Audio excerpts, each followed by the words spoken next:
আমি আগেই বলছি সেরা রিভেঞ্জ যদি কেউ নিতে পারে সেটা হচ্ছে একমাত্র মুন্না ভাই। আজকে মুন্না ভাইয়ের ম্যাচের ভিতরে একটা লাইভ স্ট্রিমার পইরা যায়, যে কিনা সবসময় বড় বড় ইউটিউবারদেরকে টার্গেট করে মাইরা তাদেরকে ইচ্ছা মতো ইমোট দেখায়, যেটা কিন্তু আজকে মুন্না ভাইয়ের সাথে হয়। সেই ইউটিউবারটা তাদেরকে মাইরা কিন্তু ইচ্ছা মতো ইমোট দেখাইতেছিল।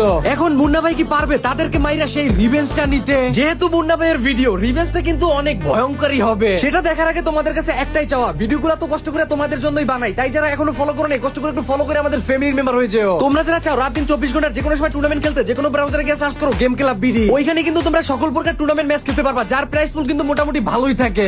একটা হ্যাকার পরপর দুজনকে নক করে দেয়। এখানে চৌধুরী ভাই রিভেঞ্জ নিতে আসছিল, কিন্তু অন্য একটা স্কোয়াড চৌধুরী ভাইকে মেরে ইমোটা দেখাই দিল। ভাই 7 ইয়ার্স ওল্ড, তুমি হয়তো বা চেনো না আমি কে। তো এদের ভিতরে আবার একটা স্ট্রিমারও ছিল। স্ট্রিমারটা লাইভ আছে কিনা চেক করতে গিয়ে তার কিছু ভিডিও প্লে করি, আর দেখতে পারি প্লেয়ারটা রিজনের প্লেয়ার। একটা ভিডিওতে দেখলাম সাদিয়া ভাইকেও মেরে ইমোট দেখাইছে।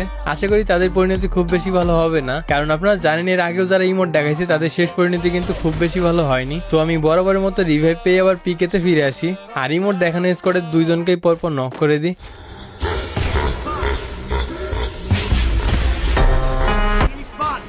এটা এটা এটা ইমোট দিছিল, কিন্তু ওরা তিনজন ইমোট দেখাইছিল, তাহলে রিভেঞ্জ এখনো বাকি আছে। এরপর একটা এনিমি রিভাইভ করতে আসছিল।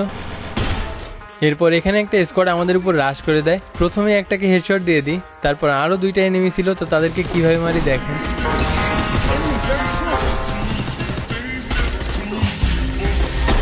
নিচে ছিল ইমোট দেখানো স্কোয়াড।